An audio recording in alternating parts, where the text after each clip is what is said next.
Hello, everyone, and welcome to a new episode of the DLPREPOrt podcast. We're back for a new season, and it's season 5 already, even though we'll admit season 4 was very short. We felt like this was the right moment to restart this side of our media collection with, of course, the opening of Disney Adventure World. And for this new season, it's just family. They're all members of the DLPREPOrt team as we work every day to create the content you see on all our platforms. So let me introduce them. We've got Lydia. Hi. And Seb. Hi, everybody. And you all know our previous game master, Patrick. Hello. There's no quiz today, right? We're not doing a quiz. There's no quiz today. Okay, cool. No, we didn't give you any homework today. No, thank you. All right, so we're all here on this first episode. I mean, the topic was pretty obvious. It's Disney Adventure World, finally open. I feel like we've been waiting for this for how many years has it been? Seb, when? 2018. I don't even know. The announcement of the expansion is 2018. 2018, so 8 years. 8 years, yeah. But it's finally here and it's open. Well, at least it's sort of partially open. It's underway. It's been renamed, but so we'll talk about all the different areas that we got to visit and enjoy. And the first thing we can start with is March 28, 29. I got the chance to be part of the media event for the big unveiling. I mean, there's been quite a few previews, which I think collectively, except Patrick, we've all attended. This is the homework that I'm doing is listening to this podcast because I'm going tomorrow. So, by the time, when is this going to come out? Is it going to come out like straight away, or is it going to take a couple of days? It's going to take a couple of days. This is not coming out tonight. I can imagine. Tomorrow. What will I have seen? What the things that I've seen and the places that I've gone and the adventures that I've had. So on the 28th, we had the media event, and this was a really fun day. I think. For me, and I think for everyone's on the team impression of that day is that the focus was very much on just going and enjoying the experience compared to some of the other media events that they've done. We got to meet, I got to meet Jennifer Lee and the Lopez. And let me tell you, I am in love with the Lopez. We're now besties, and they are the most fun people that you will ever meet. No, we need to just remember you got to go ride Frozen Ever After with them, and that was major FOMO. And I was like, and they were like singing, right? They were, yeah. Well, Kristen Anderson was singing. I don't know. I couldn't see both of them. This is all a blur in my head, and it just for like background. All this stuff happened out of nowhere. We were basically pulled out of our restaurant to go to World of Frozen, and then everything happened really fast. So this was absolutely not prepared, and so you just kind of like thrown in there. There was definitely a moment in the attraction, which I was absolutely not paying attention to the attraction at all. Like I didn't even know where I was. But at some point I did kind of realize like, oh, this is happening. This is kind of cool. You're like on this boat and they're just in front of you. And it turns out they were, I believe, with their daughters who did the voices for young Anna and Elsa and Frozen. I had no idea because I don't know what they look like, and they grew up obviously. And I was just chatting with them casually for half an hour, and then later on I found out that they were their daughters. So that was really cool. It was also nice to meet Jennifer Lee.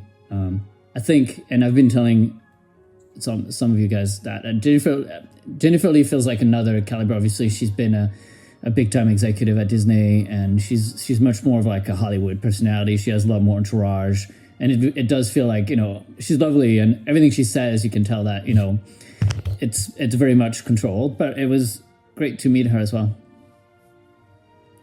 Exactly.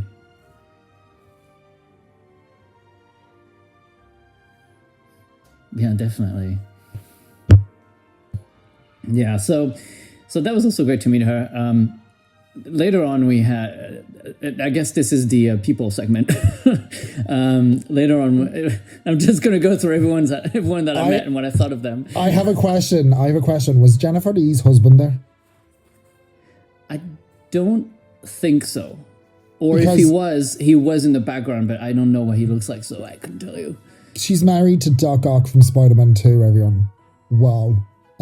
That's just my... Then no, I don't think so. That's just my... that's just a random thing that I know in my head and nobody cares about. Alfred Molina. And I was like, wow. Anyway, sorry. Continue. All right. That could have... that could have been a question. That could have been a question on the quiz. If we had a quiz today, that was going to be a question. Well, for episode 2, we'll have a quiz. So later on, we had the ceremony, the dedication ceremony, I guess. There are so many ceremonies and events for this thing. It was kind of an interesting moment because everything was clearly made for TV, for social media. And so they built that stage that was just by the lake. And so you have obviously the stairs and the planters, and that's where all the cameras and tech and lights were. So everyone, even the VIP guests, was on the side, but like, you know, not just to the side, like completely on the side of the stage. So that's why if you look at our videos on Twitter or everywhere, it's very much from the side. It's not because we had bad seats. It's because everyone was on either one or the other side. So a very odd way to do it, but I guess they looked around and that's how they decided to set up the stage.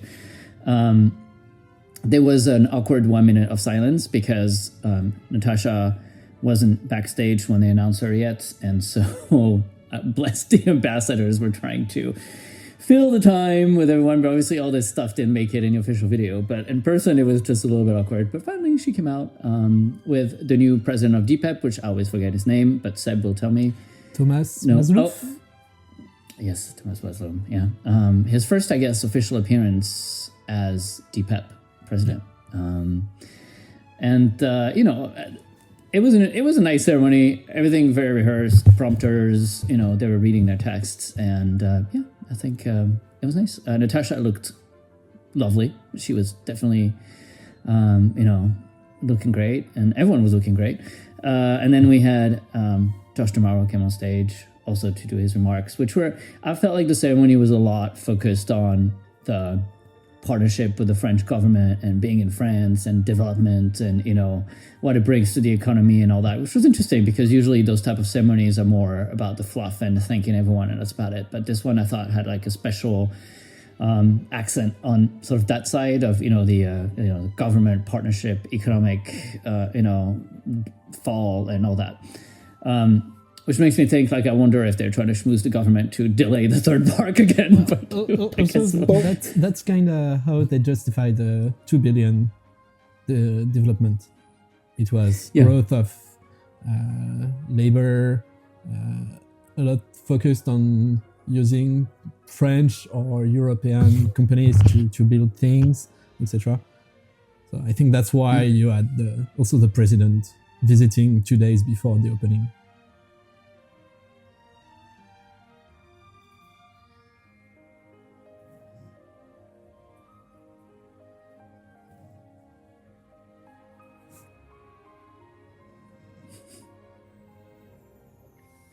Yeah. Which, you know, I mean, fair. Disneyland Paris is a huge economic driver, especially for the region. Wasn't Ratatouille, when Ratatouille opened, wasn't like the Minister for Culture or like French Minister for Culture or something, was that that? I remember reading that. So like, but like, I suppose is like Ratatouille opened in what, 2012, right?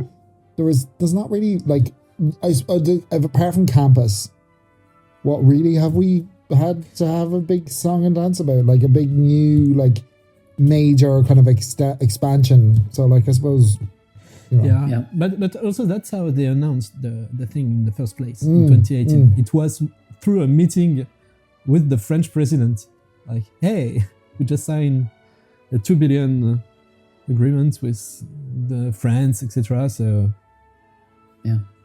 And you can tell from a lot of the posts that in the articles they've been doing since, there's a lot of, you know, they're showing they don't, I mean, they do from time to time make posts about, you know, the economic impact of the resort and all that. But lately, obviously, there's been quite a few. And also they've highlighted this company that made Rigaview, you know, awning and other companies. And obviously Dionysos and all these other French, local, European companies. The castle was made in the UK. Iron Down Castle. So yeah, after the ceremony, everyone headed to World of Frozen. I got lost a little bit, but then I found everyone and ran into Josh Damaro, who was very nice and agreed to take a pose for our photo, which I think turned out pretty good. It does have the construction crane from Lion King behind, which, it all happened very fast. And I guess, and we'll talk about that a little bit later when we talk about Adventure Bay. I feel like these cranes kind of are like sort of the best advertisement because, yeah, they're ugly and everything, but everyone comes in and it's like, oh, they're doing more. There's something else coming here. And I'm like, yeah, there it is. Those giant cranes that are very much dominating the whole landscape on that side. So Josh was very nice.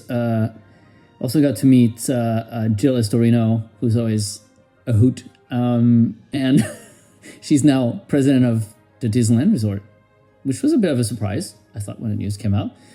She's been at the head of sort of the international section of Disney Park. What do they call it? International portfolio of Disney parks. And now she's at Disneyland Resort. And of course, Natasha Rafalski. Always lovely to see her. We see her all the time, though. I mean, it's just as special as everyone else, but it was really nice to see her as well. And they all gathered to watch the Celebration in Arendelle show, which was very funny. Olaf was in his form. I don't know, what do you call it? His animatronic form.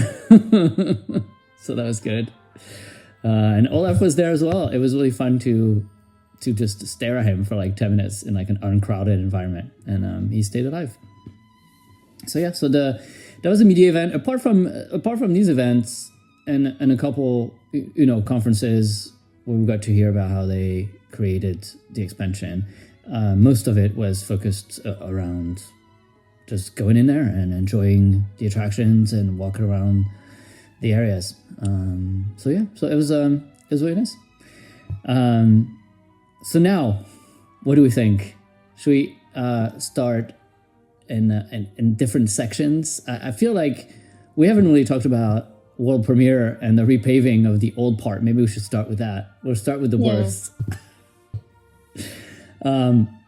What do you guys think about world premiere? Where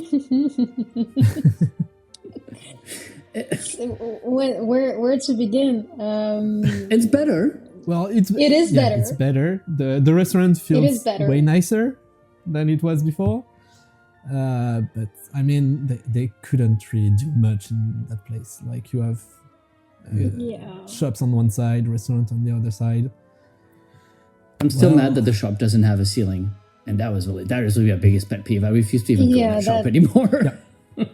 Yeah, on some angles it looks fine, but when you enter from the side, from the park side, where there used to be the gas station, it just the lack of ceiling just strikes you. Like you only see just the full emptiness of the building above you.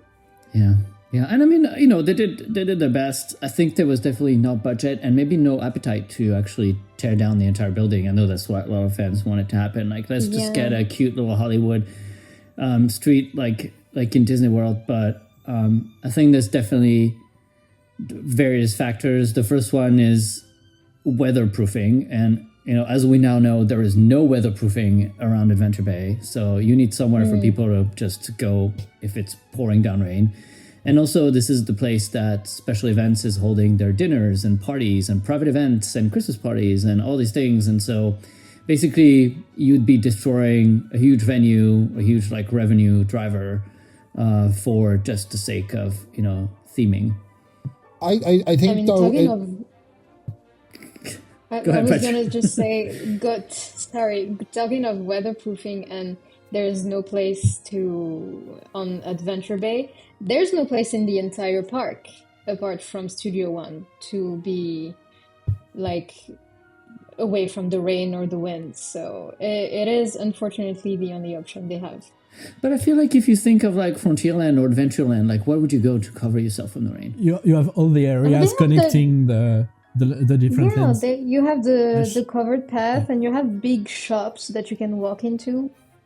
I was thinking about that. You can traverse the whole park being covered. I was thinking about that earlier with the lake, which is like fab and lovely and it looks great and whatever. But like, and you have all these like little chalets and they've just opened more chalets and whatever.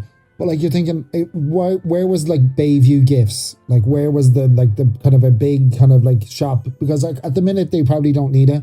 But in the future, when you're going to have that lake, that's going to have everything slotted in around the lake. And if you had like a kind of like a mini emporium style, kind of like, oh, like all the adventures you just are going on, you can just pop in here.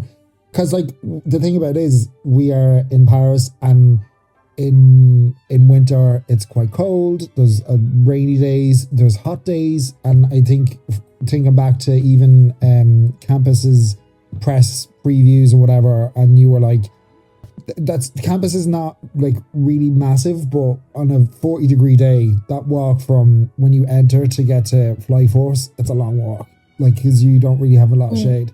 So I think like going back to what Lydia was saying about weatherproofing, the fact that tearing down Studio One I think is probably a terrible idea, but then there should have been some extra areas for you to be able to stop in on just like garden walk. They've been going on about how it's like, oh, it's meant to be like in Paris and the whatever Tuileries and all that, but like cool, but then you should be able to stand in somewhere when you want to be like, there's like a little gift shop or a little something.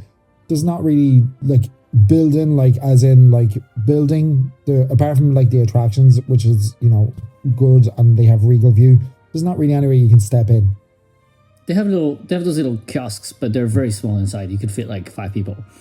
The one next to Rapunzel and then one next to the lake. But to finish on the old part of Walt Disney Studios, it hasn't really changed that much, but I will say the repaving has helped because now we don't have 16 different colors of tarmac. There's still some areas specifically in front of Tower Terror and behind Toy Story Playland where it's still like old ugly tarmac, but I feel like overall it does help. Formerly Production Courtyard is still an endless void. I mean, maybe a little bit less. They have built those planters in front of Studio Theater, but the rest of it is huge. I mean, just empty, huge. I've taken a picture kind of before and after, like from the entrance of Adventures Campus, looking towards Studio Theater, and it's the same. It is so empty. Which is interesting because they don't really need that space to do shows anymore. Now they have Adventure Bay and all those things. This is where the shows are going to happen. Are we still keeping those projectors for Tower Terror? They haven't used those in forever. No, and this projectors are out. No, the projectors also, they're no longer inside of the big just building. The lights. Yeah, you just have the tower lights. The giant towers on Production Courtyard are not projectors; it's just lights and big speakers. No, I mean the projectors for Tower Terror. So there's the building, but there's nothing anymore inside. Oh, there's nothing in there. Okay, yeah, great. Okay. I mean, maybe they might have needed some projectors for the expansion, for example. Right. I don't think that's it. Right. Okay. Oh. Yeah. No, I don't know. I don't know if they're the same. But maybe. What did I want to say? So that's basically like old Walt Disney Studio Park, right? No, yeah. Sorry, okay, I just remember what I wanted to say. It's big empty place before because they're gonna have the parade. Isn't the parade route that way? Yeah, but the one that's coming in July doesn't go all the way down here, so I don't really know. But they have planned they have planned this new placemaking. Yeah. In taking account like the far future, and I think they do want an actual parade down there. So the parade route will be nice, and if you look at it, especially on Adventure Way and around Adventure Bay, they've done it almost in the same way that they've done in Shanghai, which is you have the parade route, and then you have those marking on the floor, and you have a couple meters for people to stand, and then you have some planters or some benches, and then you have another road behind for people who don't want to watch the parade and want to get to where they need to go. So it's a lot. I assume it'll be a lot more fluid than Main Street going on gridlock whenever Disney Stars on Parade comes out. Like you can not get anywhere, although you can use the arcades because Disneyland Park has the wonderful arcades. So yeah, it'll be a nice parade route. But for now, I don't think it'll be fully used. Patrick, why are you screaming silently? No, this people need to listen to the podcast because there's stuff being said in the podcast, and people need to listen to the podcast. I'm gonna spoil the bin. So apparently Patrick wasn't aware that there might be sometime another parade. I just thought it was like 4 floats with princesses. Like, cool, right? We got excited for that.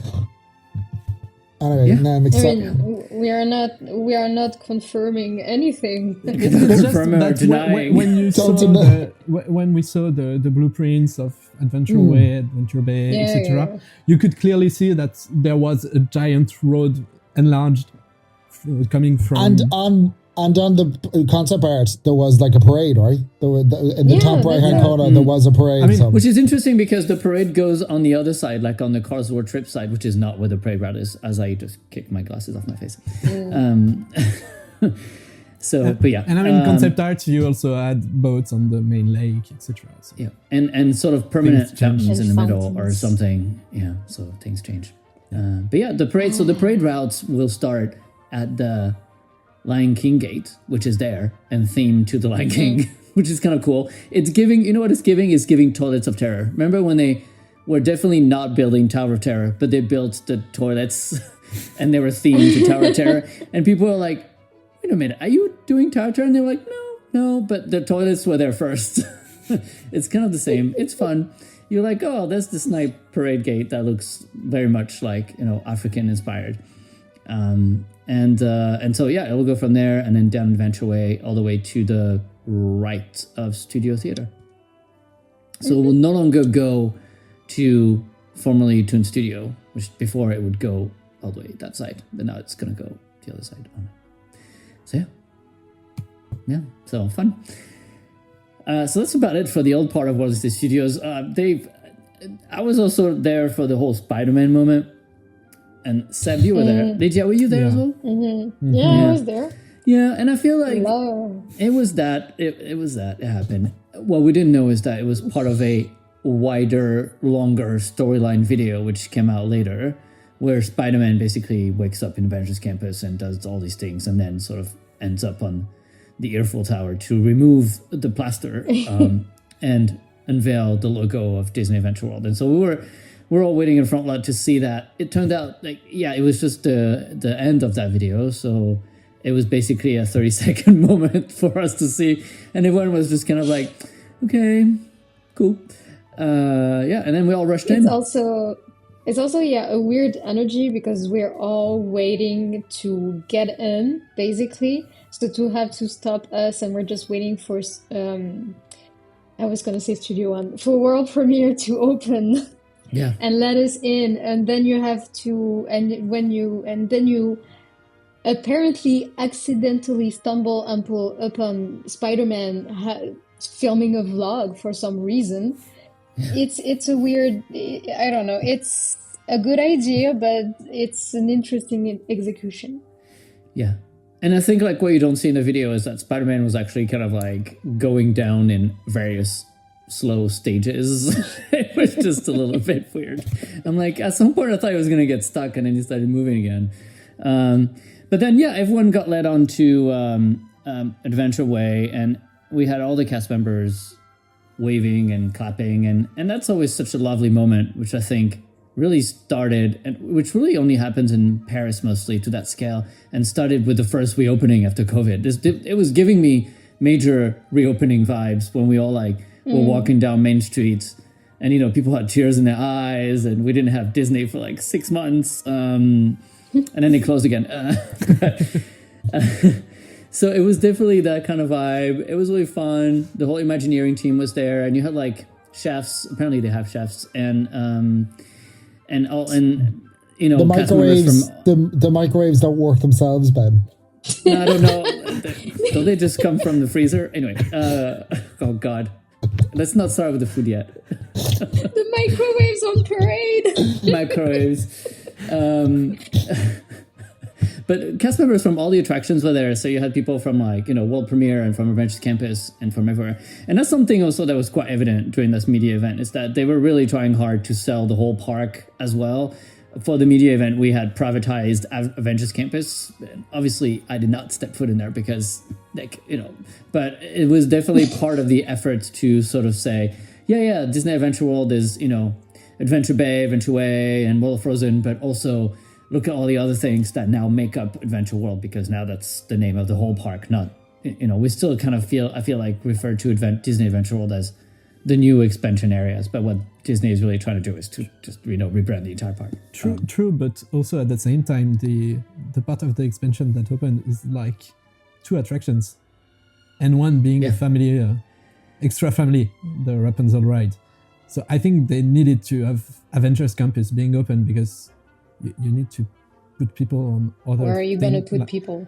Yeah. Well, for that media event, nowhere, because those media events, and it's, I've made my peace with it, that most people who are invited to these things leave after the first hour. It's just, which it is what it is. Nice for us. Yeah. And then, so for the whole evening, there were probably 200 people in the entire park. And so that was great for me. But it's, I don't know, it's a little bit sad sometimes to see all the celebrities and a lot of the execs and a lot of the invitees, they'll just go and, maybe they'll ride the attraction once and then they'll be like, okay, cool, that was a fun night, bye. Obviously, I was here till the very last second. Especially when I rode Tangled Spin 3 times in a row by myself. That was fun. But yeah, so Adventure Way. Yeah, looking at wait times, you could probably, as a regular day guest, at the end of the day, have a go on Tangled.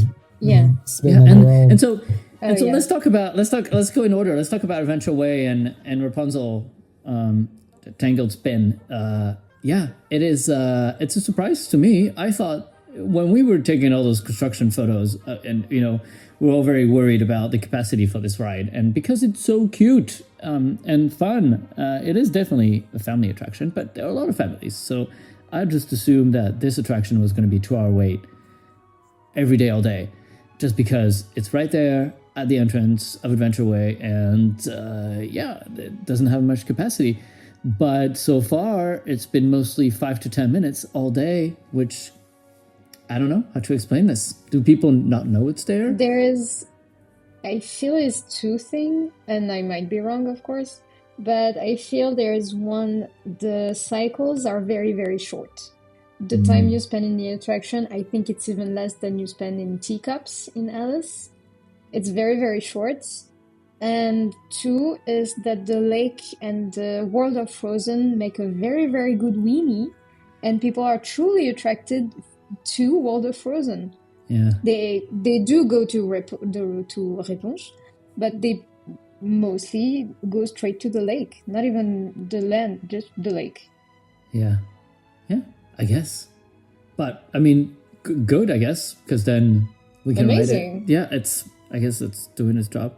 Because also, even though you don't wait a lot, but the queue is never empty, so it's pretty impressive.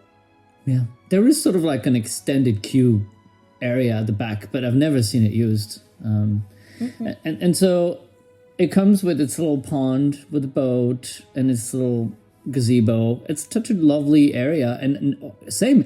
Not a lot of people actually stop and go and sit in this area. Probably for the same reason that people are so attracted to this massive lake that's at the end. But it's a really nice area.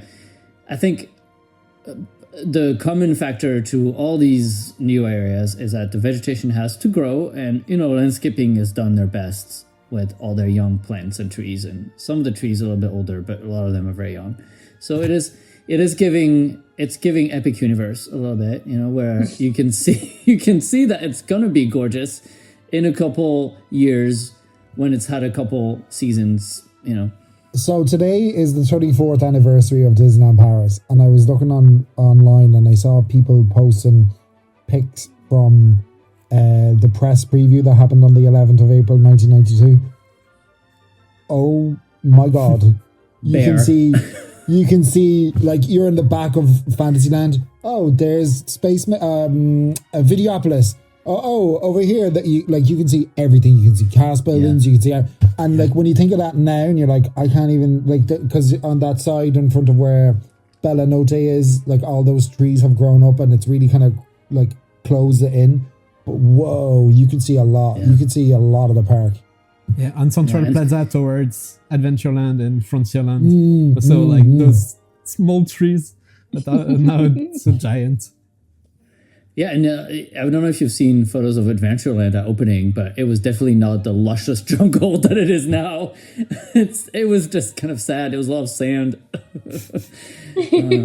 But yeah, so it is. There's a little bit of that. I think they have done a good job with the big trees though on Adventure Way. I think they definitely spend most of the money on that to make sure that the avenue is nice and covered in trees. And now it's spring, so they're starting to get greener, and it's kind of like closing up, across the road.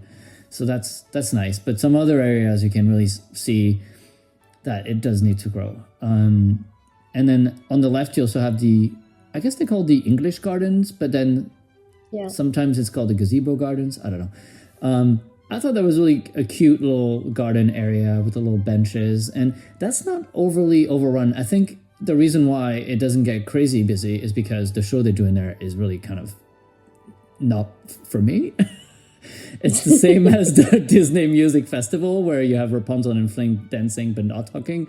And so I couldn't, I don't know, I can't remember if I saw it during the Disney Music Festival, but I went to see it, and you're just kind of waiting for them to say something. They don't. They just dance around. It's fine. So it also does, with the gazebo, it also does a good job as providing, like, oh, look, Rapunzel and Flynn are over there, but you don't actually have to go. Because I've seen a lot of family just walking by, and the parents are like to their kids, look, it's Rapunzel, but they don't actually go to see the show. yeah. So Is that the sweet spot? Like make your show good, but not too good so that people don't want to watch it? But what I would say, We're going to get letters. It's important to be able to like literally what Lydia just said. If you can just see a character wave and walk on by, do you really need to wait and like? I know it's not meet and greet, and I know it's a show and whatever, but do you really need to? I waved at Rapunzel today, and that's why every day, regardless of how in bad shape it is, people wait 40 minutes, half an hour to see Stars on Parade because they want to wave at a character and they want to like have a character walk on by. And I feel like that's something that, at least like in that respect, you can be like, hey, and we can move on. Like you don't need to like stand and do a whole thing. I mean, talking about this, like they started to have roaming characters in Paris. Like Peter Pan and Wendy. Peter and, Pan, Alice and Mad Hatter, just on Adventure Way, walking. And so waving at people, so etc. far And they don't get overrun by people. Like we can have dates in Paris. That's crazy. Because I feel like the reason why all the characters used to get mobbed a lot in Disneyland Park is because we're so character starved. There's not many. So when people see one, it becomes this whole like crazy moment. And the more they're out, and the more, even if it's like, the character's standing there and is choosing the people that they're going to interact with and whatever, you can wave, you can stand politely, because like they used to do with the villain show on Castle Stage, you can wave politely, and like the characters see you. The characters see that you're standing politely and you're waiting to like say hello. And if you don't get to say hello, that's tough luck. But like, you're not like, oh, the character never said hello to me. And I feel like that's the thing that Paris has to really understand, is that people love characters, and if you put characters more accessible and out there, people will be like, oh, I'm fine. I didn't win the lottery to see the character I really wanted to see, but I got to like say hello to Alice.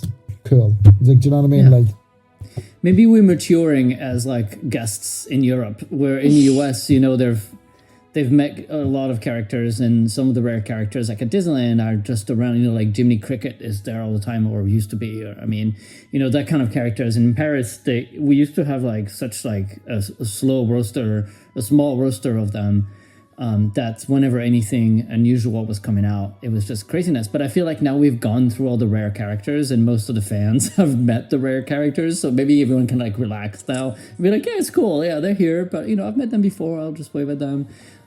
So yeah, it's nice. There's definitely no mobbing on Adventure Way. They're also bringing back Minnie's marching band, which cool. So good. It's fun. It's fun because it's live music, and it is definitely giving bit of like Main Street vibes and ambiance, and it's the same. You know, a lot of people just walk by and smile and look at what's happening. Maybe they'll stop for a minute, but like not many people like actually line up. I mean, some people do line up for, you know, the full show and watch the full thing, but a lot of people just walk by, and that's really what it should be about, right? Like maybe you follow it for a minute, or maybe you're like walking with it, and then you just, you know, change direction, and you're like, okay, well, that's a cute moment. So hopefully that's more the direction that we're going in Paris in general, and at Disney Adventure World in particular, like having characters that are just there, but like you don't need necessarily to do a whole photo shoot with them. And if we can keep live music somewhere in the park, because it's been so long, and that was like the best thing about music festival was like the live music everywhere. And I remember even after COVID, there was some time, or maybe just before COVID, there was on the weekends you get like some music in Town Square, and that was like it changed everything, and then they got rid of that. So just keep music somewhere, please. Yeah, and then as you go around the lake, there are all those artists. I want to say it's all a little bit kooky. It's fun though. There's a French mime who's kind of scary.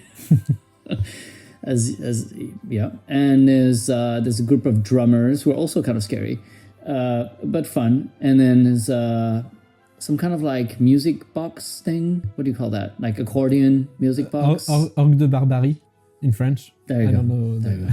It's an organ. It's organ grinder. That one, and then not the other type of grinder you're thinking about, but yeah. Sorry, Patrick. I'm sure there is a lot of that happening at Disney Adventure World as well. Oh, no comments. Anyways, And so apparently it's the outside companies that are usually in Disney Village. They are the ones during it's the not best surprising. entertainment. that's the vibe. Yeah. So you know, we always say like stay weird, Paris. You know, we have beautiful parks. Well, Disneyland Park. Okay, we have beautiful parks. We have beautiful park and a half, and then we have all those like, you know, kooky entertainment. That's what Paris is known for, and so I wonder what's going to happen in Disney Village now.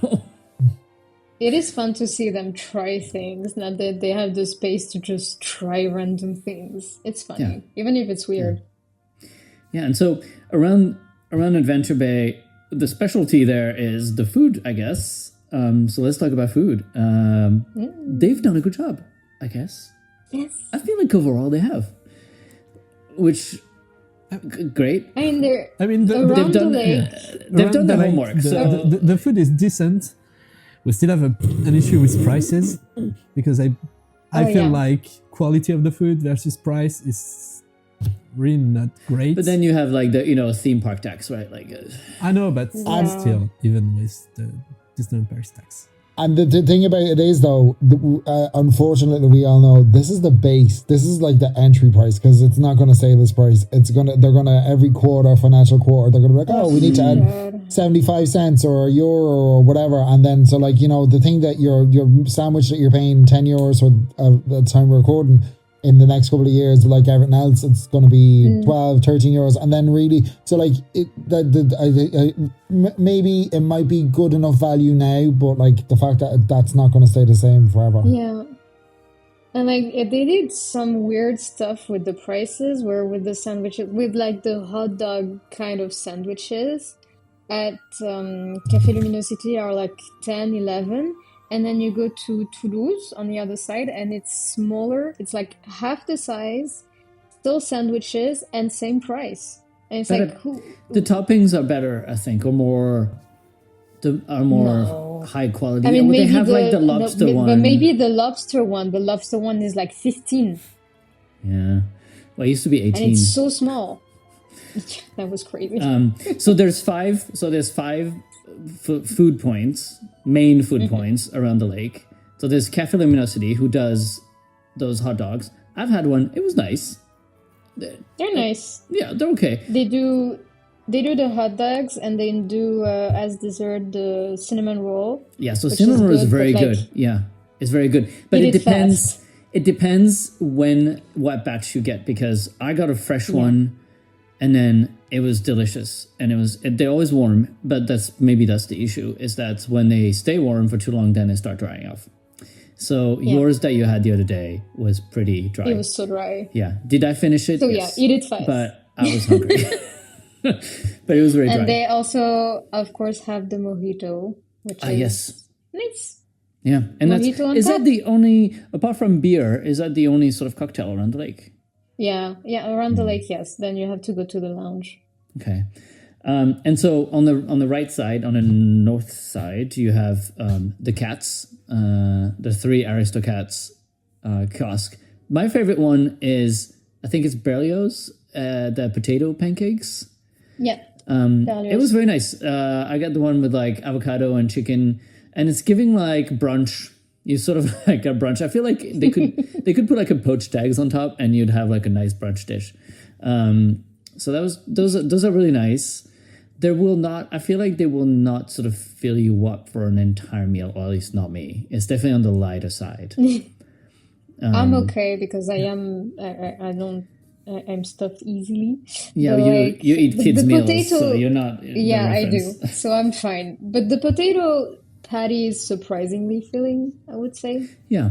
And so it's just next door, what's on top is not great. Yeah, I mean, I feel like all 3 of them have the same sort of infrastructure in the back. They call it like saladette. It's like this sort of a little, buffet of boxes, and you have all the toppings, and so you have someone who puts it together. And I feel like, they have definitely worked on having a nice, clearly marked entrance, and then pay, and then delivery window. It is, in practice, I don't know if it works really well yet. Sometimes there's only one person in there, and so obviously that one person will take the order and do the checkout, and then go in the back and make them one by one for like this one guest or one family of guests, and then give it to them, and then go back to get the order of the next one. It's very slow, but thankfully there are a lot of food kiosks, so the queues are never insanely crazy. It's not like a Disneyland park when you have like that poor crepe stand in the middle of nowhere, and it's like 50 guests wanting their crepe. But I feel like when I got my dish, there was only one person in front of me. And in the end, it still took like 15 minutes for me to get my food from waiting for them to be done with that person, and then take my order, and then make my order, and then give me my order. And I was like, oh my God. So I don't know if the logistics are really working yet, but I'm sure that, Also, I've seen a lot of people actually going through the exits. I think they lack a bit of signage. There is a little sign that says entrance, but I don't think there's like a do not enter sign. Yeah. Yeah. Guests in Paris, they're not used to marked queues. It's football style for most things everywhere. Yeah. So, but I mean, I think it will work. It will work way better than all the crepes, the waffles, etc. that we have in the other park, because you have like 4 different dishes, but basically it's the same. Like it's the hash brown and 2 different toppings, or the sandwiches, it's the same bread with, once again, 3 different toppings. Yeah. And I think it will be able to get out quickly.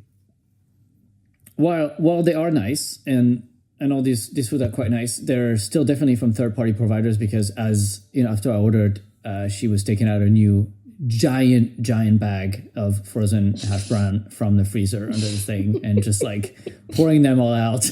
And I was like, oh, okay. I mean, they don't have giant kitchens in Disneyland Paris. They only have we don't have a central kitchen. That's it's the still fast food. There's just nowhere to make centralized food for the entire resort. I feel like it's a huge investment that one day they might have to just bite the bullet and just do it if they want to upgrade their food, but that doesn't seem to be a priority. Anyways, that's a bigger topic. Maybe we should have a whole episode on food. Like we've had in season 2, 3, and 4, because it always comes up at some point. We had episodes where all about hating diesel illuminations and hating food. Which we'll talk about Cascade of Lights, talking about diesel illumination. The other kiosk, there's the little puff pastry with ice cream in it, which I haven't tried, but you've tried, Lydia. I think they're nice. No, it's nice. It's nice. It's €6 for a big ice cream and a cream puff. So If you want something that's like good value for your money, that is kind of the best you're gonna get around this lake. So. I love me a puff. What did you call me? So, and the other one around on that side is the terrasse panoramique, and these are the bread bowls, which I think are nice. I don't know if I want to eat the whole bread. So if you eat only the inside, are they filling enough? Like, do you eat the bread? If you want it to be filling enough, you need the bread. Right. The inside is not enough. Yeah. No. But I mean, it's what I like most about that place is that they have this lovely little terrace attached to it. And it's like a covered terrace. And a lot of those covered terraces at Disney Adventure World, like both at Cafe Luminosity and there, and at probably a couple other places, have this beautiful painted like walnut ceiling, like wood ceiling. And so it's outdoors, but you have this like beautiful, like sort of, varnished ceiling with some nice lighting. And you can really tell they spent the time and money on these infrastructure around the lake, and they look really lovely. I think also like the 2 gazebos around the lake also have these sort of like nice ceilings and the lights, and that's one thing about Adventure Bay is you can definitely tell that this has been made for the future. Like the roads are huge, they're large, they're paved. There's the stairs have like all the safety railings, and you have like all these viewing areas for the shows. I'm like, how many people do you expect to watch that show? Because even like when the park is full, there's no way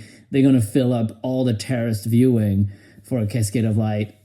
Maybe for now, maybe they'll do another show that'll be more popular. But you can really tell, the lampposts are all designed for each of the areas. The landscaping matches each of the areas. As you go to the left side, Lion King side, you have like a more drier landscaping, which is personally not really my thing with the lake. I think it's a little still too bare, but hey, maybe with the land behind it will make more sense.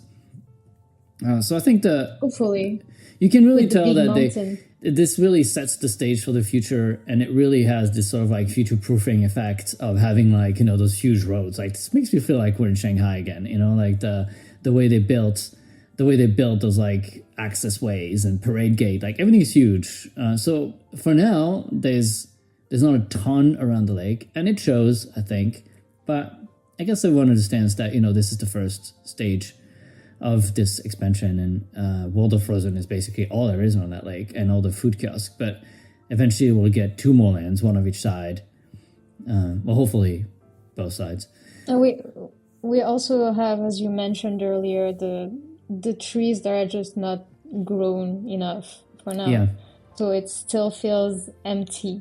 But I feel like when we're going to have more greenery and more grown weeds and trees, it might be a bit more filled, because even with the lands are not going to be around the lake. It's going to be like added extra around.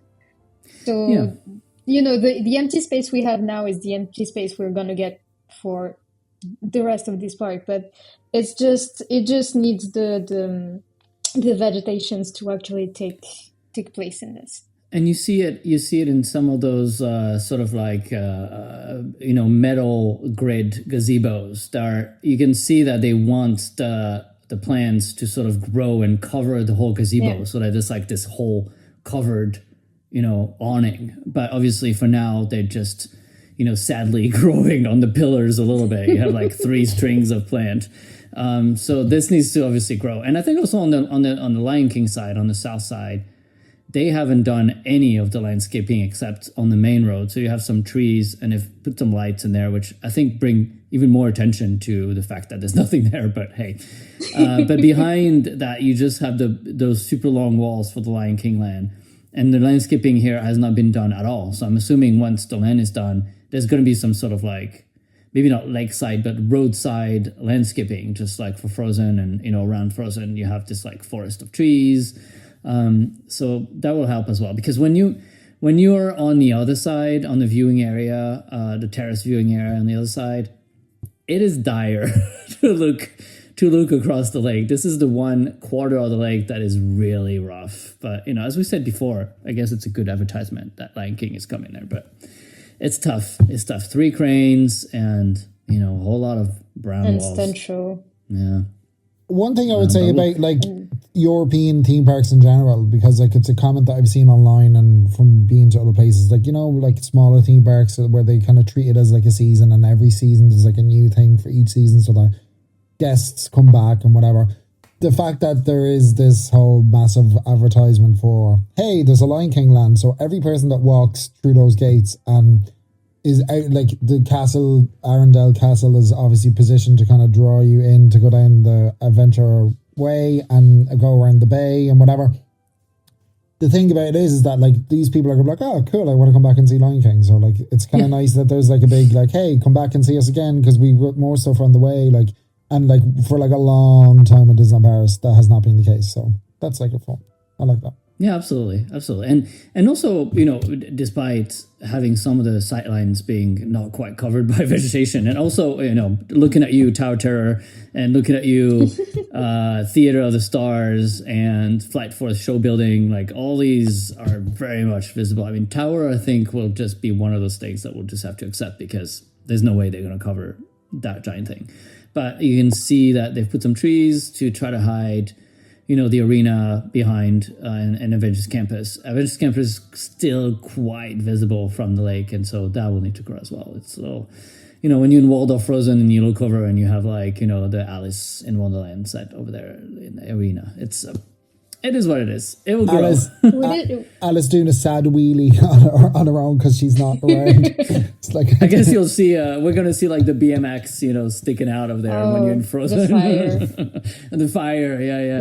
Which is too bad because the side of the lake that's near the 3 chalets, the cat chalets and Casual Trip, etc. This side of the lake is the nicest. Yeah. You have like 4 levels, beautiful greenery. It's so nice to see it over there. But then you get, kind of the worst view, unfortunately. Yeah, because you look at the other side. And also, like, I like that side because it has different heights. So the road goes up, and then you have those terrace viewing, and there's like different levels. Like, it's interesting. You know, it's not all flat like the rest of the park, like the old part of the park. There's really very much like on the same level. Over there, you have like, you know, it goes up to the bridge to Frozen, and then it goes back down into Frozen Land. So that's really nice to have those different things. And also those terrace viewing areas during the day are quite empty and a great place to just sit. There are many benches there. You can hear the music, you can see the lake, you can see Frozen, you can look at Regal View, and it's just like a great place to hang out.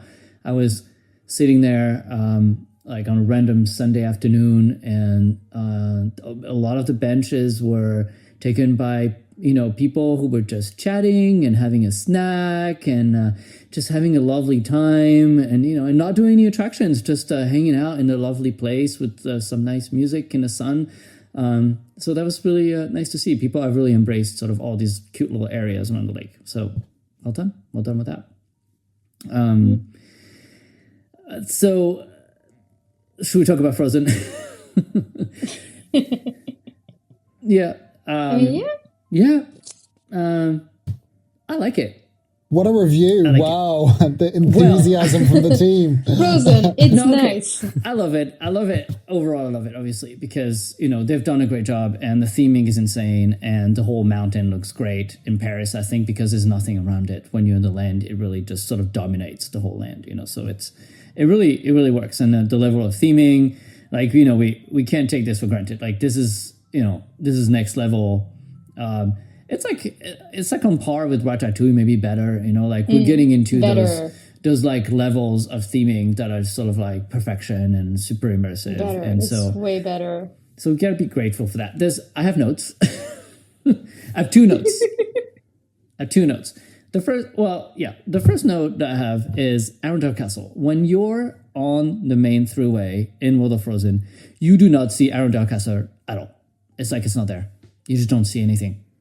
You know, you see the attraction entrance and the clock tower and the shops and the buildings and the restaurant. It's great, but you don't see Arendelle Castle, and there's really nowhere inside the land that's really a great view of Arendelle Castle. You can go by the water and sort of like, you know, poke your head over the Frozen Marina, and you can see it there, but you just don't see it. The only way to see it is to go up on the bridge, and then you have like a very nice view, sort of like a plunging view on Arendelle Castle with like the whole land behind, and that's a lovely view. But when you're inside the land, you don't see it. And I feel like maybe my memory is wrong, but I feel like in Hong Kong you do see it. You do see it more, or you see the bridge that goes to the. Even though you can't get on the bridge, you can't get on the bridge in Paris, you can't get on the bridge in Hong Kong, and that's also part of my note. Is I feel like we have Arundel Castle, and then we have the meet and greet, which is supposed to be in Arundel Castle, but you don't go through the bridge or the castle gates. And I realize, yes, that Arundel Castle is basically like 5 meters deep, and that it's not a real full castle. But I feel like still there was a way to sort of use the bridge and have the gate. And then once you're inside, just do like a 90-degree to the left, and then it goes into the show building for the meet and greet. And then, no one needs to go and visit every room inside Arundel Castle. You just want to go through the gate, right? So I feel like for people who have a ticket to the meet and greets, that would have been like one of the highlights before meeting the sisters would have been to walk across the bridge and get inside Arundel Castle. Even if once you're inside, you actually just walk to the left into a super long hallway, and then, who cares? Like, whatever, it's a story. So I feel like that's too bad. I'm sure there are operational reasons or other reasons that they wanted to keep, the whole castle separate, and mostly it's just a prop. So that's kind of a thing. And I think it's just because they didn't want to. I feel like it's just because they didn't want to build the castle as a building instead of a prop, because that requires way more regulation and safety things than just having, it's the prop over there and the building is just the building with the. It's almost one building with restaurant, ride, shop, and the meet and greet. So no, absolutely. No, I'm sure they have their reasons, but still, as a fan, you're kind of like, and it's funny because, again, been sitting on that bridge for some time over the days that I was there, and what inevitably you hear families say as they walk by is, "Oh, this is nice, but I wish we could get into the castle." And I was like, "There it is." Guest feedback, and I guess, they have their reasons, and it's fine. It is what it is, right? In the end, but I feel like there's maybe like a little bit of a missed opportunity when the long term, maybe people say, maybe we could have done something with that. But hey, and also, I don't think guests understand that you're getting in the castle when you go to the meet and greet. I don't think it translates. No, it doesn't. And also, like, when you go to the meet and greet, they've built this giant wall that basically hides the bridge and the castle. So they could have done some sort of like, metal grill where at least you could see through it, and you're like, oh, look, I'm going to the side of Arundel Castle here. But they don't. They sort of blocked out all this thing. So now you don't see the castle at all. But, that's going to be like the ceiling in world premiere. I'm just going to ramble about this for the rest of my life.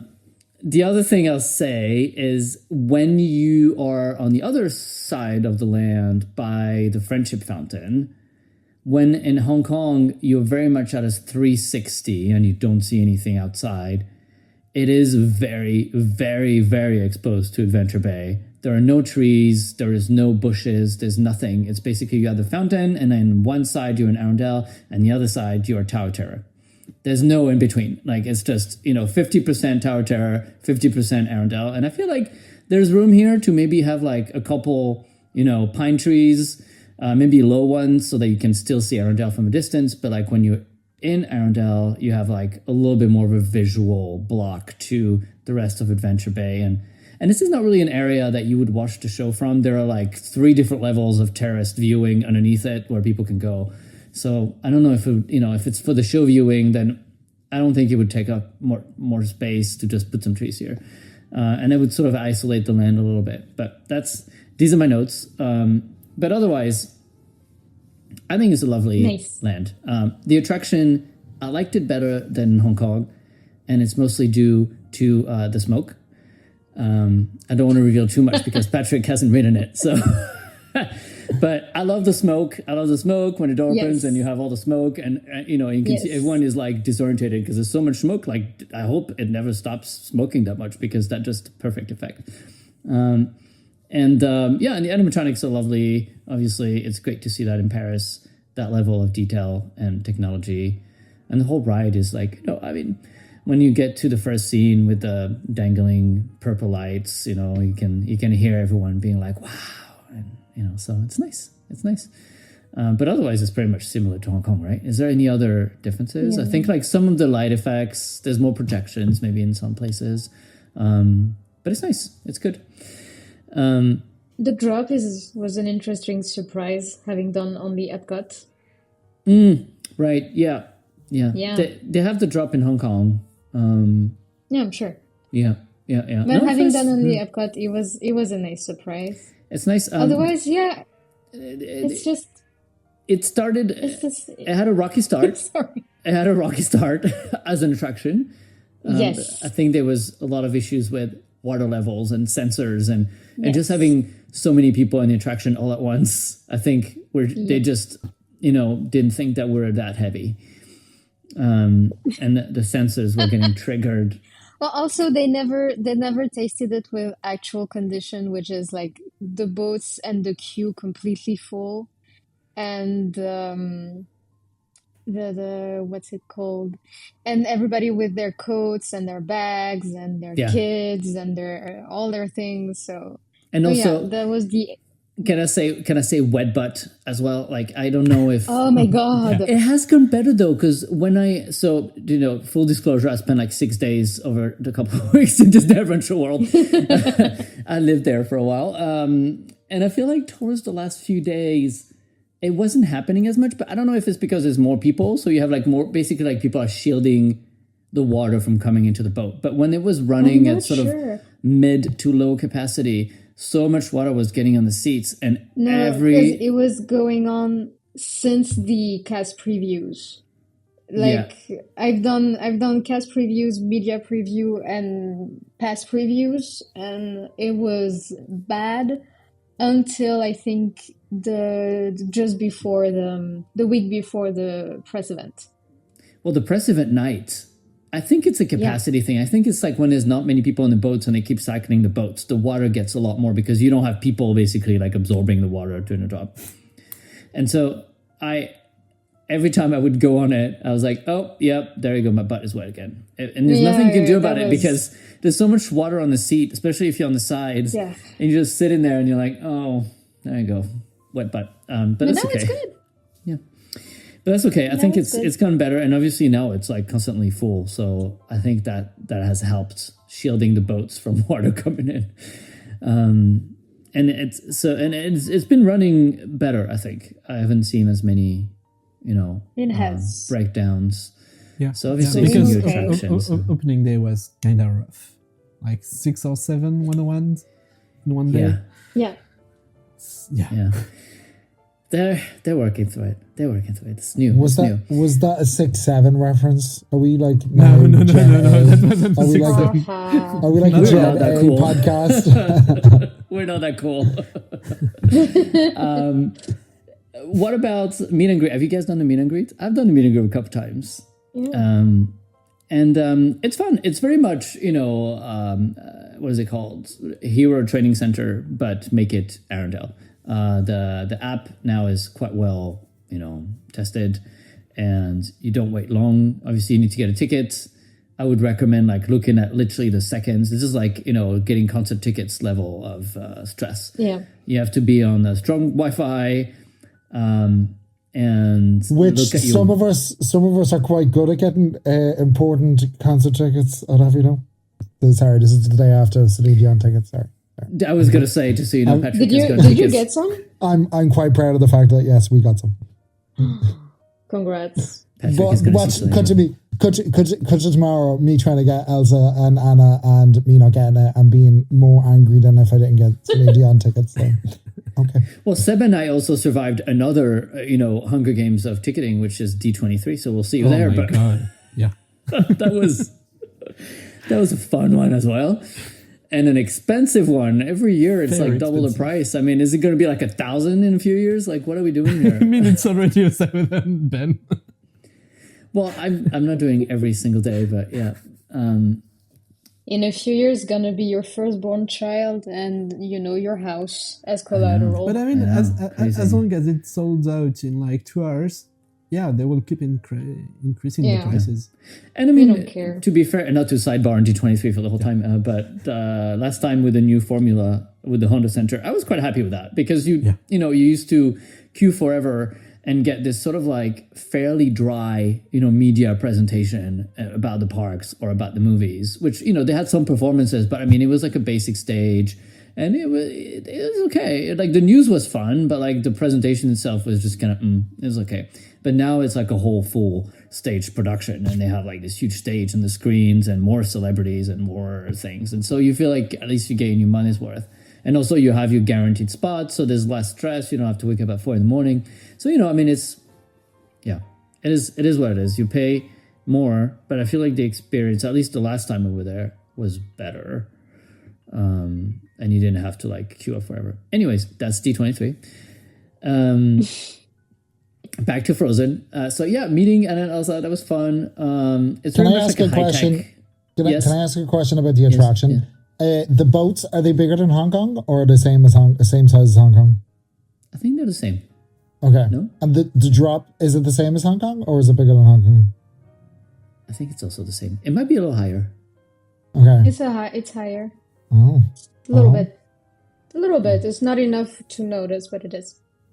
It is for people. And I have a question. Is the queue better in Hong Kong? I don't remember. I feel like the sauna is bigger. I don't know. Patrick did not make a joke. In Paris. And oh my God. This needs to say PG-13. But, yes, but let's just say I thought otherwise we're something gonna have that I to wanted. switch the thing on iTunes that says Like adults only. That could be a Patreon idea, an adults only DLP report podcast. Yeah. Oh God. Oh my God. People don't want to know. No. Yeah, I think it's fairly similar. Obviously, well, you'll see like the land and everything is same but different. They've had to make a lot of adjustments for safety and standard and just the shape of the land and the way it's placed and the way it's sort of like, organized. So it's all kind of the same, but also kind of different. Like the bridge is much different. The main plaza is kind of the same. The entrance is a little different because there's no bakery there. Which is like really, like I feel like I'm really sad about the fact that when you go into Hong Kong, there's like a little small area on the left hand side, and it's like it sells like homeware stuff or like cups and stuff like that. But then there's like a little like patisserie kind of like case where you can get like sweets and cakes and ice creams, and I feel like that's the kind of thing that it's sad that it's back to saying we've had this with Place de Remy where it's crying out for a boulangerie. It's crying out for like a grab and go. Yeah. Just like, hey, you don't want to go and dine with Remy? No problem. We've got some like cute stuff that people can just grab, and they don't necessarily need somewhere to sit in in a restaurant. It could just be like a grab and go kind of type situation. And we're making the same mistakes again. We also have this exact area, and it is the smoking area, which is such a Paris thing. Yeah, but I feel it's where the interesting. bakery is in Hong Kong, more, it's the smoking area and the toilet exit. It says more about how WDI sees Parisian guests as actual Parisian guests, because I'm sure more people would love to have a bakery rather than a smoking area. Well, you see a lot of people actually going in Crown's Tavern in the morning to get just coffee. And Crown's Tavern is open in the morning, and they have like one muffin and coffee and beer. So make your choices. That's Parisian. It's pick your poison. It's 5 p.m. somewhere, eh? Yeah. So it is open, but you have to know that it's open. Sometimes they even have cast members at the front with like menus in a hand, being like, "Hi, do you want something? Because we're open in the morning." So you can get coffee, but you have to go to quick service, which is not really like the same as. And also, but I mean, in the end, are we not happy that they haven't tried to make pastries for World of Frozen? Because do we really want some shortbreads there? No. But you know what? No. Can I just say, and this is me armchair imagineering, donut holes that are like powdered sugar, and then they could be like little snogies. There you go. We've made like a. Well, they have that. They have that at Crown Tavern. Okay, cool. I'm going to see that tomorrow. Well, they dip them in white chocolate. They're not bad. Yeah, they're fine. Oh, cool. I'm excited to not try them. Then. Okay, let's talk about IKEA. Sorry, Crown's Tavern. Oh God, it's not that bad. No, but it's not that good. It is, and that's the slogan for Paris food. It's not that bad, but it's not that good. No, I'm sorry, it is really bad. It is so bad. I've How had do this, you mi- how I've how had do the you mess up salmon a few potatoes? times, and it was How do you okay. mess up potatoes? You give the salmon and quinoa. Don't get the potatoes. They're made with olive oil, and it tastes like vomit. There, I said it. The salmon is okay because the sauce is okay. Have you eaten in Golden Crocus in Hong Kong? I have, and let me tell you, I also didn't like it.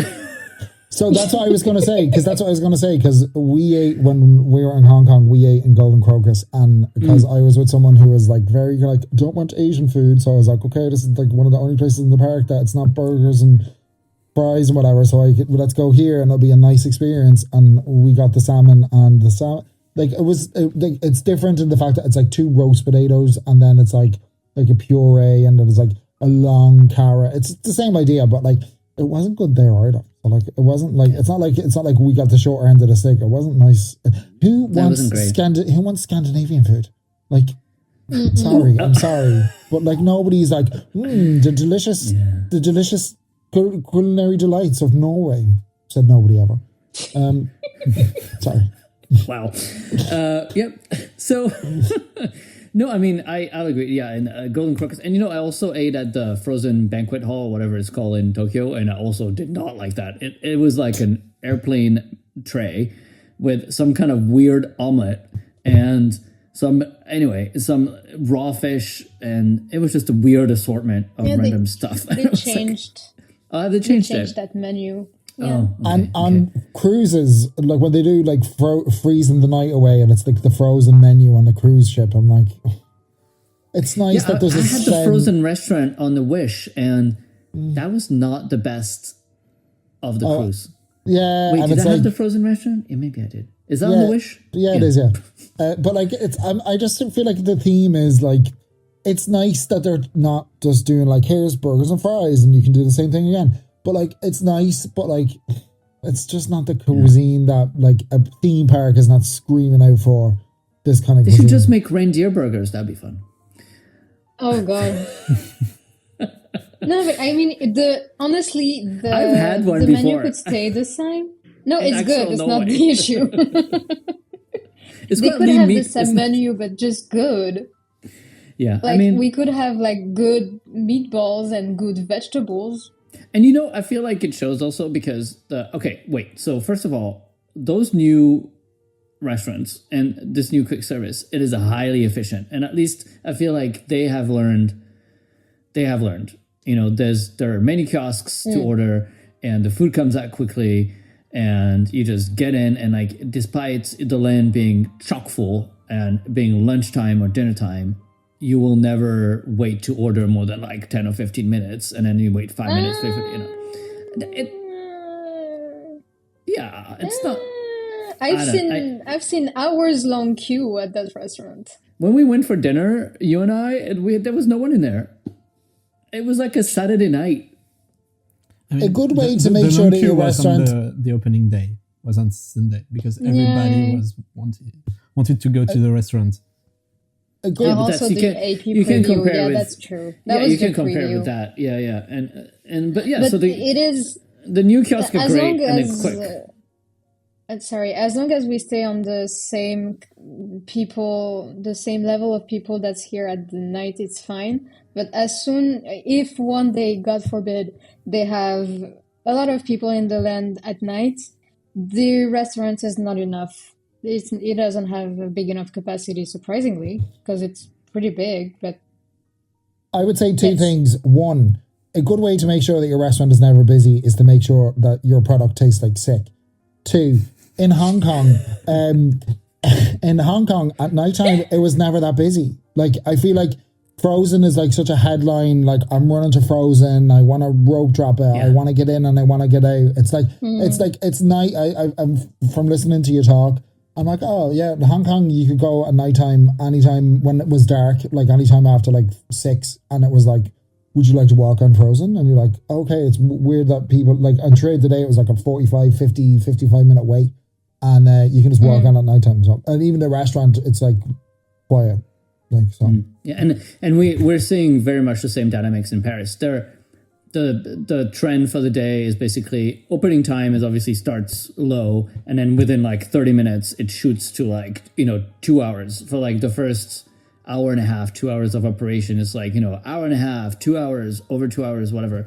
And then by 11 a.m., it goes down to like 80. And then through the afternoon, it's around like 60, maybe 70. And then as you get into the evening, it goes down to 40, 30. And this is like a couple of weeks after opening, So this is definitely the trend. And as you say, Patrick, the people rush there because it's on their list. They want to make sure they do it. And so everyone goes in the morning. So I don't know, maybe that's some advice there. If you're not an anxious person and you can't wait to go to World of Frozen until like, 5 p.m. or 6 p.m., then that definitely is the advice here and there's a lot less people on the street as well.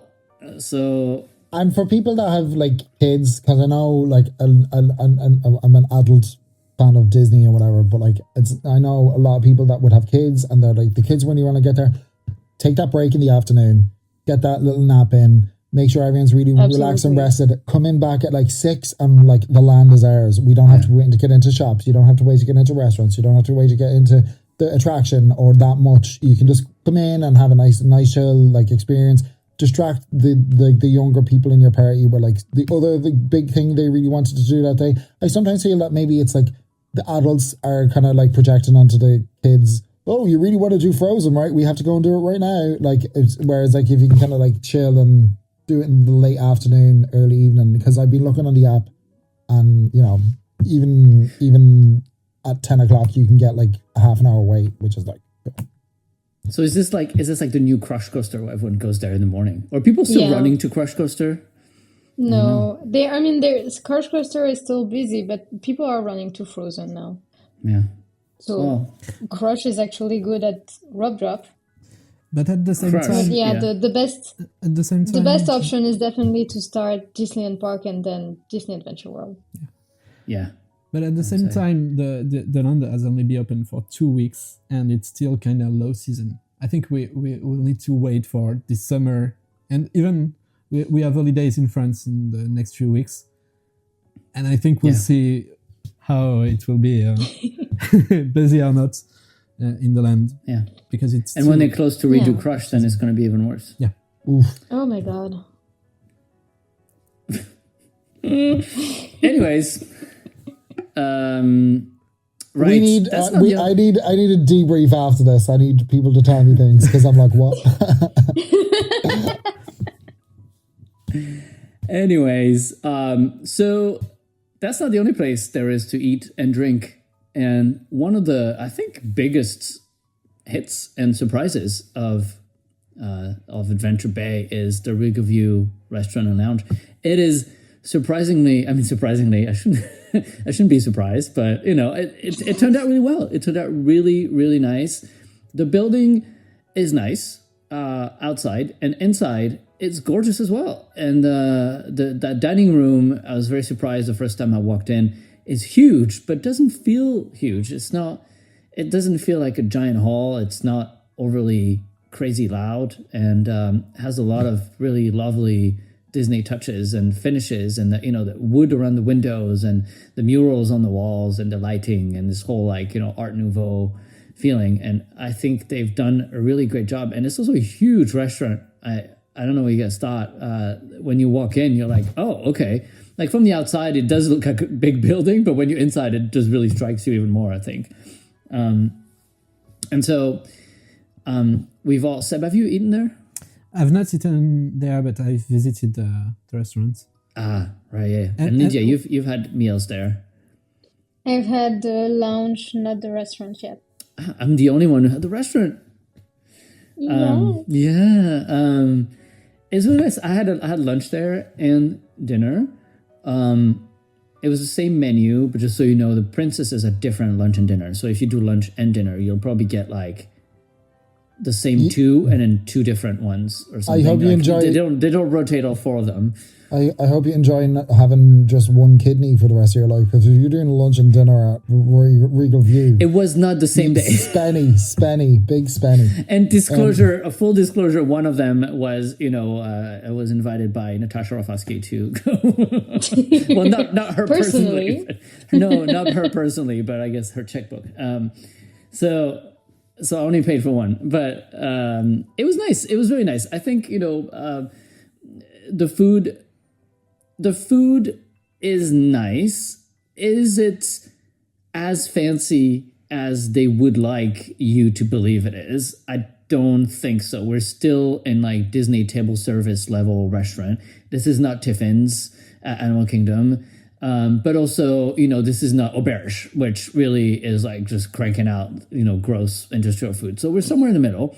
And the dishes are nice. I think where it differs to some of the restaurants in the US especially is like if you go to fine dining at Disney World or Disneyland, you'll get like American sized portions. And here in Europe, they're going for like, gastronomic and whatever.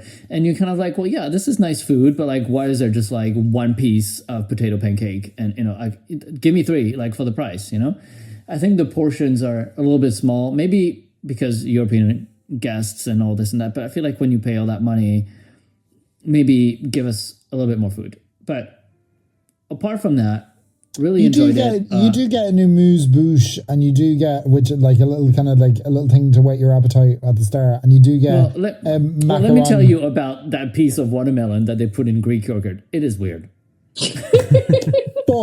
but I think like like for the vibe they're trying to sell, the fact that when you do go to like a nice restaurant in France, you do get to kind of have something that you're like, oh, this wasn't on the menu, but here you go. Or a dessert time when you're like, oh, here's a dessert and here's something else to kind of like, just cleanse, have a nice sweet note to your meal. And I kind of like from afar. And they give you some little macaroons before you go as well. Which is cool. I like that idea. But let me tell you, when I was with our American colleagues and they tried this like, Greek yogurt watermelon thing, he was like, not for me. But, but apart from that, they were very complimentary. And if you look at, for example, Tom Bricker from Disney Choice Blog, which I had lunch with, he did a review about the restaurant and was really delighted. And it's funny because one of the main comments that was coming from those US media accounts was why do they even need the princesses? Like in the US, people would pay that price to get that food in this lovely setting without the princesses. In Europe, things are different, and you need to sort of justify those prices by having, character dining on top. $100 is not the same as €100, let me tell you. Right. Yeah. Yeah. But overall, I like the menu, and I think it does, it fulfills the promise. You get some great interactions with the characters. A lot of times, especially at night, they end up like having their rounds of, they've done their rounds of tables. And they're just like, walking around, just being like, hey. So it's very much like full access to the princesses. But like, do you feel full at the end of the meal? Yeah. Yeah? Yeah, because it's sort of like a 3-course. So like they give you like the amuse-bouche, and then you have like the little baguettes with some bread. So that's like, if you're going to eat all the stuff they give you. It's like being in the plane, right? It's in front of you, you eat it. And so...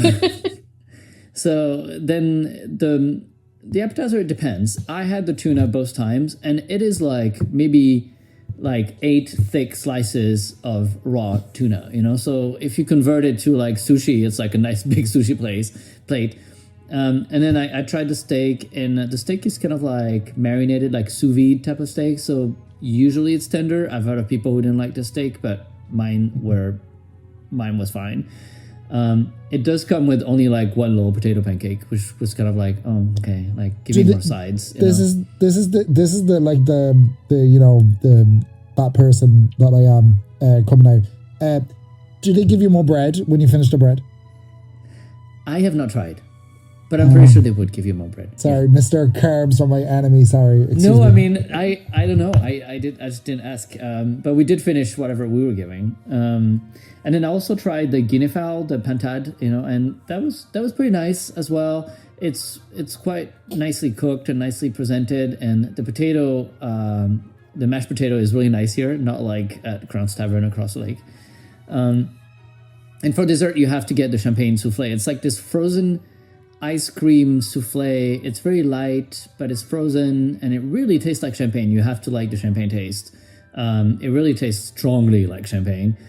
And I thought that was delicious. It's served with this little like pastry. I don't know how you call it. So it was pretty nice. I have no complaints about the food. Could have been a little bit more. One thing I'll say though is they chose to use paper placemats and paper napkins they have some gorgeous glasses. The plates are a little bit more basic, but they're from like really fancy brands. This is like high-end restaurant, plates and glasses, but then they use those paper placemats. I feel like this restaurant could use some nice, white tablecloth and some nice, cloth napkins as well. Because you're would paying steal the 100 napkins. euros. People would steal the napkins. No, but just put white ones. Don't brand them. They're not going to steal some white napkins. But my important question is, did your server try and sell you a pin? No, they don't have pins there. We have pins. I've given pins to people there. But no. So yeah, I mean, the interactions with the princesses were fun. Obviously, depends on the princess. I think the lunch crew was a little bit more fun. Dinner, it depends who you're with, and what the dynamics are at your table. Obviously, the conversation is different. And they really try to like talk about the lake and, have you been exploring? Have you done adventures around the lake? Have you been seeing? What have you done all day? Like this kind of like the recurring theme every time they come. They're like, oh, what adventures have you been on today? And it's nice to obviously see Aurora in her, a briar rose dress. I do wonder though, although it is exciting for Disney adults like us and Patrick, I wonder if like younger guests, like really young guests, are kind of like, who are you? Because you're not in your pink dress, So I don't know. I'm sure they recognize her, but these are the same kids that have their parents dress them up as Peter Pan because they apparently love Peter Pan. Yeah. Do you know what I mean? Like I'm sorry, no sane like 4-year-old kid is like, I love Peter Pan and I want to dress up as Peter Pan. It's because their parents like Peter Pan and they're like, watch this movie. And they put them on Instagram. And so the next door to the Regal View restaurant is a Regal View lounge, which really we shouldn't talk about because I feel like not many people know about it. And it's great. It's really lovely in there. There's nothing actually. There's nothing. It's just an. There's nothing next door. There's nothing. It's empty. Yeah. No, it's really nice. Had a nice cocktail there. They have a secret. It's not so secret, but they have a snack menu that is not available at all times. And when it's available, you have to ask for it. So it's like, is it there? Is it not there? It's the most Disneyland Paris thing. I think they added it. I think now it's fixed. I think. Okay. But it has having tried some stuff, it's good. Yeah, I hear it's really good. I have not personally tried because when I was there, I forgot that was a thing. And also it was 10 o'clock at night. And I had eaten everything already. But I hear the soft cookie is really nice. It is smaller than Walt's and not vegan, but apparently it's really nice. And isn't it? Is it vegan? I don't know, maybe it is. I don't know. I think it's vegan. I even saw a vegan specialist page do a video about it, so I think it is. Okay, then it's the same as Walt's. And then that chocolate dessert you tried, Lydia, looked really nice. It's like chocolate mousse with chocolate pieces of chocolate on top. Very nice. It is so good. It's a chocolate lava cake. On top, there's a little chocolate mousse, and then 3 pieces of little chocolate biscuits on top. So good. Nice. And I was literally so surprised. It was so good. And I think this is made by the chefs of Regal View Restaurant, so it's like a different team, and they do have a kitchen there. Oh, that really shows when you have a kitchen, you can make things. Yeah. When you don't have a kitchen, you cannot make things. Do they have a microwave in that kitchen? That is the question. Well, that's a damn good microwave then. I will say though, at Regal View Restaurant, the dishes come out really quickly because obviously the menu is quite small. It's like 3 appetizers, 3 mains, and 3 desserts. So it does come out really quickly. And we didn't get access to the terrace, but it's there as well. And I think when the show is a little bit earlier, they're going to invite people, at least that's what they said at some of the presentations that we had originally, that if you're dining and the show is going on the lake, then you'll be invited to go on a terrace to watch it and then return to your table. So we'll see when that happens. But I think it's what's really, really interesting is that they've built this really nice restaurant which has a fantastic view of the lake and of Arundel behind it. But they just don't really see. It's not like they haven't. I personally thought, here we go, dessert parties, packages, like, you know, like a Well, not dining yet. package thing. But I'm surprised that they're not. I thought that was a thing that, you know, for people to see the show for the first time, they're like, oh, cool, we do the package and we can, you know, see the show and blah blah blah. But maybe it'll come. But I'm surprised that I genuinely thought that was the whole point of that restaurant. Well, let's talk about the show. Oh. So something has happened to that show, which is, you know, the concept changed along the way, and a lot of the infrastructure that is used for the show is not designed for this show. It was designed for their previous show that they wanted to make.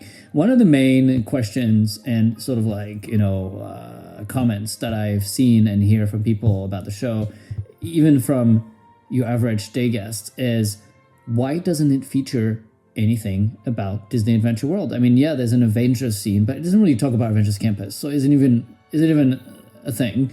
And then there's nothing about Frozen. You have like a quick flash at some point, but like that was the opportunity to have like a whole thing about Frozen and a whole thing maybe about, you know, Pixar or Crush or, you know, or Hollywood, Tower of Terror. Like, give me some Tower of Terror in a show. How fun would that be? You know, and just link it all with this whole world of adventure. And it's really not the way that they've done this. It feels like, you know, marketing walked into the office one day and was like, this year we want everything we're selling this year to be in that show. And so you have some Zootopia and you have just some like random scenes. The general theme is like, you know, everyone can be a hero, which is fine. But, you know, the hero But theme... also inspiration. But isn't that every Disney movie? But why wasn't the theme? Why wasn't the theme every day is an adventure with you? Why wasn't that just like the whole like, hey, like all these people that are like, you know, so you're gonna have like an Avengers Campus, a Pixar, a Mickey and Minnie. You're gonna have to pad it out because obviously the lake isn't filled out. You could do some Lion King, you could do some Frozen, and then the whole Can thing. you imagine a Lion King scene there? People be like, yeah, this is coming. But like, yeah, but like again, like we were saying, like we like, hey, come back because Lion King's on his way, and don't forget, like you know, like so, and then like the end, it could be like, oh, every day is an adventure with you, and boom, and then you go out and you're like, had a great day, and That'd be a nice song. Yeah, and so that's the creative side of it, and it is what it is. You know, sometimes Disney is a huge company, and sometimes you just have to deal with whatever, you know, division telling you to do what they want you to do, and so it is what it is. But And technically, sometimes you just end up with the pretzel. technically, those drones are just mind blowing. I think these are the best drones that I've ever seen, and not because there are so many, you know, like in China, or they're so high and they're doing all this thing, but quite the opposite, because they're so small and they're so low and they're so in front of you, and sometimes they just like there's a part when the show starts where they're all hovering around the lake. They all come out of the barges. Basically, the barges come in before the show, and then the drones come out of the barges. And in the opening of the show, all the drones are flying up there like a giant mosquito swarm, and they're off. But the giant spotlights still hit them, it seems on purpose. And so you see this swarm of drones in the sky that are off, and it's like so ominous. I'm like, are we under attack? And I thought that was really cool and so weird that they're doing this, but it's kind of like, hey, look what we got. Like, you know, look at all that stuff. And then they sort of arrange, and there's several scenes where they like, you know, all come down at once, very close to the water. They circle around the water. They do the pretzel, as Lydia mentioned, the big pretzel. They do all sorts of things. And it is like an insane ballet of also like safety, because you can see them go down just before the fireworks come out and before the fire comes out. And then they go back up and they go back down. And I'm like, if just one of those misses the mark, that's it. It's grilled. You know, so... But it's not like it's really just like a crazy technological system. Like the whole thing, I think it's just this crazy machine of entertainment. And that on that point, really, I think we can't fault them. It is definitely a wow moment. Will you be told a story? Absolutely not. But will you be wowed? Yes. I think I was wowed when I saw it. I was like, this is the coolest tech I've seen in any Disney show. Although, what is going on with the projections? Well, okay, so, yeah. We can barely see them. I think I think they went with the projections. Not that you want to see them, but I feel like the projections are not really projections in like the world of color way, where they're like, hey, here's the whole movie on the water screen. The projections are more like, it's almost like a laser, like it's shapes. It's a PowerPoint. It's shapes. It's a very lovely PowerPoint. And I think that's what they went for. They're not trying to show you images there. They're showing you shapes, and a lot of them, I think, you see it's almost like a drawing on the water, and you have to be definitely in front of one of the screens. So either in front of Regal View, or in front of Lion King, or in the terrace viewing area in front of car side, or in World of Frozen. But like you have to be kind of centered in front of the screen, or you're not going to see it. It doesn't mean the show's going to be bad if you don't see the screen, but you definitely will be missing one effect. I think. No, I feel to me, that's just how I see it, is you can barely make out the projection even when they're right in front of you. And even if you can make out what it's projected, it's not very interesting. It's just images that like go swoosh. Well, that's all part of like, I feel like that's the creative direction. Just isn't. I mean, that's an interesting creative direction for an animation company. Yeah. Who has done many very gorgeous animated projection for nighttime shows. Yeah, it is an interesting direction. The support is different than like, concrete of a castle, where you can do like some nice sharp projections. Obviously, water screens, remember we used to have them on Disney Dreams, and they were never really that Disney good. Dreams you could see better. Well, yeah, but Ben, you they started, were always kind of like... You started your comparison with World of Color. Yeah. And World of Color is the same setting, is water screens with projections. Yeah. Yeah, they do it better on World of Color. Yeah, I'll give you that one. Yeah. I'll give you that and one. Fantasmic, and even Dreams, and that was in 2012. Yeah. I think the thing, though, from the feedback that I've seen online, is I'd be curious to see if they're going to do to... Because, like, I from my kind of, like, level... The fact that you have 2 nighttime shows means that really what you're trying to tell guests is you need two days minimum. You need to be here for 2 days. You need 1 day to come and see this show, and you need to see the next show the next night. But if the show is getting a reputation as not really that great and missable, and you can kind of skip it, then it's not really fulfilling its purpose. So I'll be curious to see, because like for the longest time, Illuminations, and we had a whole episode about that last season, but like for the longest time, Illuminations was like the thing that people really wanted to see fixed and changed, and they just gave us something else or whatever. But like it'll be interesting to see if they're going to be stubborn and just be like, nope, you have to enjoy really what we're showing, or if they'll try. I don't think that's the case. From what I hear, changes are already in the works. On the way. It does seem like it's the first show, it's the blueprint, and they're going to build upon it. Yeah. But I'm definitely, again... Because technically it is. Which makes me sad. Exactly. Which makes, I think if you're visiting, you have to see it for the tech. You have to go and see those drones. They are just insane. The duck drones on the water, I don't know. I don't know what they bring, really. Same, I hope they build upon what they can do, because right now they're not doing much. They're just going in circles. But isn't this a bit of a fail, though? Because we started this episode by saying that this has been 8 years in the making. So like, I know obviously they didn't know what they were going to be working with, and they had to hash all that out, and I know that's a lot of work and whatever. But like, we've been waiting for this like big show on the lake for a long time, and to have this kind of be the... I don't think people hate it, but I don't think people love it, and I feel like it's something that it should, like, to fulfill its purpose, it needed to be something that was like, wow, I really want to see that again, or I have to see it, like, and then they even try and push people to be like, no, you really need 3 days to like see it all and do your favorite again, and Well, when you look at shows like Fantasmic that have been hits for decades, what is in Fantasmic is the 2 ingredients. You have the story, the heart, the feelings that it gives you. They're like, oh my God, I'm loving this. I'm loving those stories. I'm getting emotional seeing those things. And you have the tech, like, look at this giant dragon. Look at these fireworks. Look at these lights. Look at all these things that are happening around me, like the loud music and all this. And so successful Disney shows have both. And I feel like on this one, they get 10 out of 10 for technology. Like, this is wow factor, this is beautiful, and this and that. But I don't know if it really gives you that, like, you know, warm, fuzzy feeling inside that you're like, oh, this is really like making me, you know, give me feelings. Like, it's giving you this wow factor because the tech is so cool. And I mean, after I saw it, I was like, damn, like, wow, these drones, all this tech is like amazing. And the fact that they're floating barges and they just attach them like Legos on the lake. Like, I mean, so much work went behind this, and like, really kudos to all the tech people who are making this happen.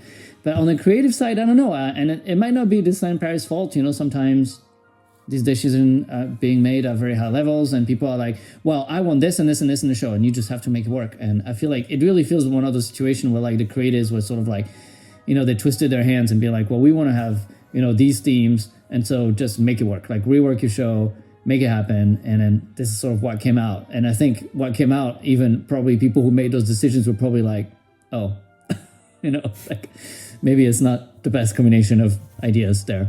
But hey, you know, the good thing is, like, creative is a lot easier to change than tech. So they have this great tech, and hopefully they'll build on it and create something new in the next few years that will be, you know, more exciting. I don't know. We'll see how this goes, but it's good that we have this infrastructure. And also, by the way, we haven't talked about the rotating bridge, which is my favorite attraction at Disney Adventure World. It is the best thing ever. It has more theming than needed, and I love it. Yeah. It has lights, it has the little gatehouses, and the doors are gorgeous, and the molding are gorgeous, and the whole tech behind it is gorgeous. It's huge. It's just really cool that we have something like this in Paris. Like, the geek in me was like, I looked around it, like, every little detail for a long time. I think it's just the coolest thing that they did this, because they could have gone, you know, cheaper way, easier way. And they haven't. They made this really awesome bridge, which also brings some leveling to the road because it goes up, you know, to get the height to go under and all that. So I think it does. And the forest behind it is also perfect. Those pine trees came out really good. So this whole area, I think, is really, really well done. So, and the bridge is obviously part of the show, I guess, because it opens for the show. Right? Yeah. So well done, the bridge. It is very nice. Yeah. Off the bridge. No notes for the bridge. Well, these are our notes for Disney Adventure World. I think we're about to clock in on 2 hours. We're like 1 hour 45. So maybe we'll just let everyone go back to their regular activities, unless you're listening to us in the car or on the metro or, you know, wherever you listen to your podcast. On an international long haul flight. In the shower. Patrick, what are you saying? On an international long haul flight. Oh, there you go. On the flight to D23. I don't know. But yeah, we have one less. We have one less surprise. I don't know, Seb. Are we green? Do we have the green light for my last idea? Yeah. Okay. So if you've listened for so long, we'd like to reward you with a little surprise. And if you're one of our first listener of our first episode of season 5, so the first 3 listeners who email us at contacts@dlpreport.com will receive one of our new Disney Adventure World pin. So if you're listening to this, make sure you're the first one. The first 3 emails. That's a nice pin. I want that pin. Gorgeous. I'm going to send an email right now because I really want one. No, Patrick, you cannot play. Patrick. Our phones are going to bing in 2 seconds, being like, "Hi, this is Patrick Goring. I'd like to enter to win the pin." Emails received before the episode is out will be discarded. Exactly. But it's a nice pen, and you should want this pen. And you will get one. You don't have one, right? So we should get you one. Can I have one? Oh my God! Is someone going to the park tomorrow? No. We'll get you one. We'll get you one eventually. Oh, you don't have any? Okay, yeah. I don't have it. I just have one. I need more. It's elite, and this is why people need to send an email to contact@dlpreport.com. Do it. Yeah. Even we don't have any. Yeah, we don't have any. No, I have a bunch at my house. Seb has the bulk of it at his house. I mean, there's not a lot left. To be fair. Yeah, but so just send us an email, and then if you're selected, we'll contact you back to get your address. So no need to send all your personal details right away, but just send us an email saying you want to enter to win a pin. And if you're one of the 3 first to email, then we'll get back to you and send you a lovely pin. And we'll also have some other opportunities to win pins. Actually, I think on April 12th, tomorrow, when we record this, which by the time this comes out will be over. But we have we have plenty of pins to give away. Anyways, thank you guys so much for being part of the podcast and bringing all your opinions, even the controversial ones, especially the controversial ones. And thanks everyone for listening. We'll try to be back in not a year with the second episode of season 5. No promises. No promises, though. Come on. Maybe we'll have some new things tomorrow, and we'll have D23, so we'll have some. Oh yeah. I mean, we should definitely have one for the Princess Cavalcade at Disney Adventure World when that comes out. Yes. I'm sure we'll have some notes. 2 hours on the cavalcade. We'll have some notes on that, I'm sure. Anyways, thank you everyone, and thank you for listening, and we'll see you again next time. Bye-bye. Bye. Bye.